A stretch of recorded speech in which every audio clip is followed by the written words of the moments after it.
자, 월요일 주전부리 털어 주실 두 분 모시겠습니다. IBK 투자증권 판교 WM센터 정경민 팀장님, 비전경제연구소 김태성 이사님 모시겠습니다. 어서 오세요. 네, 안녕하세요. 일단은 저희가 준비한 게 오늘 로봇주, 그 다음에 좀 시간 써야 되는 게 에코프로랑 2차 전지, 그리고 뒤에 조금 더 시간이 허락한다면 바이오까지 잘 하면 좋을 것 같은데, 시황은 짧게만 할게요. 오프닝 때. 일단은 이번 주에 가장 우리가 또 주목해 봐야 되는 게 유가가 어디까지 올라가냐, 플러스 미국의 CPI는 어떻게 나오는 거냐, 플러스 미국의 소매 판매, 중국의 뭐 산업 생산 이런 것들 지표를 좀 확인하면서 경제 추이가 어떻게 가고 있나 요거를 잘 확인을 해야 될 것 같은데, 우리 정경민 팀장님은 어떻게 보시는지, 가장 중요하게 보시는 거와 예측을 해본다면. 일단은 위험 자산의 선호도는 좀 정체된 것 같습니다. 네, 그러니까 뭐 주식을 비롯해서 여러 가지 이제 뭐 할인율에 반대되는 이제 그런 입장에 있는 자산들에 대해서는 다소간 좀 선호도가 좀 정체되지 않았나 이렇게 좀 생각 들고요. 요즘 뭐 환율을 보거나 또 거래 대금만 보더라도 거래가 많이 안 일어나는 걸 좀 보실 수 있을 것 같아요. 그래서 시장의 관심이 굉장히 좀 많이 좀 뜨뜻미지근하다. 이게 뭐 모르겠습니다. 뭐 그런 지표를 기다리고 있는 건지 아니면 긴 휴일이 있다 보니까 국내 시장에서 적극성이 떨어진 건지는 모르겠습니다만 지금 오늘 20조 돌았는데요. 프로그램 매매 한 8조 정도 빼고 나면은 한 12조 돈 거예요. 그렇게 뭐 거기에 이제 로봇 관련주 몇 개 빼고 나서는 굉장히 좀 소극적인 그런 매매가 좀 일어났다 이렇게 좀 봐지고요. 일단 대형주들의 모멘텀은 좀 상실된 것 같고, 그렇죠? 뭐 삼성전자, SK하이닉스, 뭐 포스코홀딩스, 뭐 자동차 뭐 이런 종목들 생각보다는 굉장히 좀 더딘 움직임을 좀 보여주고 있고, 아시아통화가 강세도 아니고 뭐 일종의 좀 약세는 계속해서 좀 보여주는 것 같고요. 예.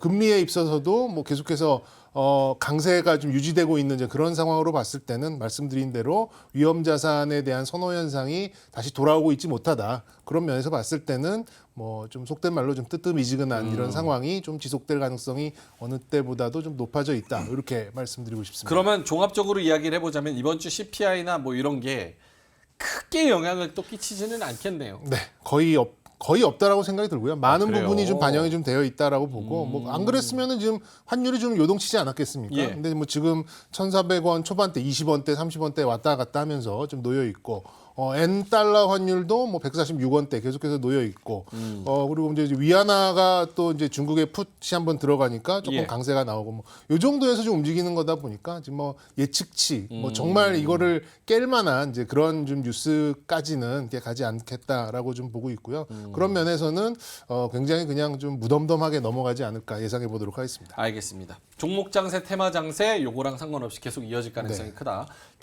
김태성 이사님은 이번 주 중반쯤인가요? 애플에 또 아이폰 출시 뭐 이런 얘기들도 있어서 네. 이게 또 모멘텀이 될 수 있을지, 어쨌든 뭔가 새로운 뉴스가 또 나오는 거니까 그렇게도 볼 수 있을 것 같고. 일단 뭐 최근에 애플의 조정세가 좀 강했잖아요. 일단 그것에 대한 브레이크를 좀 잡아줄 수 있는 요소로 이제 보기는 하겠습니다만, 그게 이제 우리나라 시장에 크게 큰 변화를 줄 것 같지 않다라는 생각이 들고 있고, 저도. 근데 이제 우리나라 시장은 뭐 보시는 시각에 따라 좀 다르겠지만 저는 굉장히 긍정적이다라고 보여져요. 그러니까 지난주도 그렇고 오늘도 그렇고 글로벌 증시 대비 우리나라 시장이 사실은 상대적으로 저는 강하다라고 표현이 들거든요. 그런데 이제 문제는 어떤 종목을 들고 있느냐에 따라서 사실 이제 굉장히 또 차별화가 좀 심화될 수밖에 없는 시장이다 보니까 좋다라고 하시는 분과 좀 피곤하다, 안 좋다라고 하시는 분의 이제 극명한 온도차가 좀 나타날 수밖에 없는 상황이 아닌가라는 생각이 들고 있고요.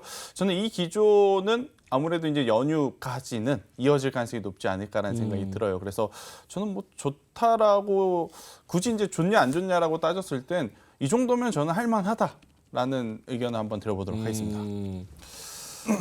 저희가 준비한 게 로봇주 첫 번째, 두 번째 에코프로 2차 전지, 그리고 세 번째가 바이오 이렇게잖아요. 네. 미래지향적으로 봤을 때 이 순서가 맞습니까? 바이오를 첫 번째로 땡겨야 되는 게 맞아요? 아니면 뭐 에코프로를 미리 좀 얘기하는 게 맞습니까? 두 분의 생각이, 이 순서의 중요도 순으로 어떻게 보시는지 팀장님부터.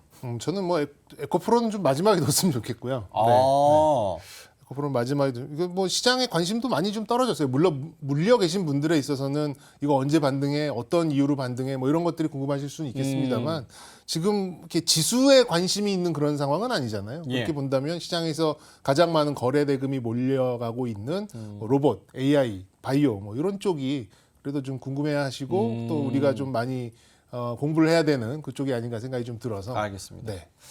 그렇게 험한 말씀드리겠습니다. 말 하실 분들은 잠시 기다려 주시기 바라겠습니다. 험한 말 하실 분들은. 김태성 이사님은 어때요? 이 순서 로봇주, 에코프로, 그다음 바이오. 바이오가 좀 앞으로 나와야 되나 이런 생각도 들고. 조금 나와야 될 때가 됐죠. 그러니까 단순히 기대감만 가지고 지금 바이오가 올라가는 것이 아니고 실제로 이제 우리나라 기업은 아니죠. 하지만 이제 글로벌 증시에서 뭐 노보노디스크라든지 일라일리가 성과를 좀 보이면서 움직이고 그것을 따라가는 우리나라 기업들이 지금 나타나고 있기 때문에 저는 로봇이 일단은 가장 첫 번째, 그리고 두 번째로는 바이오가 일단 오늘 기준으로 좀 설명을 드려야 되지 않을까라는 생각이 들고 2차 전지는 사실 저도 그렇고 팀장님도 그렇고 드릴 말씀이 좀 한정되어 있는 그런 상황이라서 저는 순서는 그게 맞지 않을까. 알겠습니다. 일단 뭐 정하기는 이렇게 정했으니까 각자 이제 하실 말씀 따라서 생각 따라서 분량을 좀 조절해 주시면 좋을 것 같습니다. 이로운 경제 채널 EBC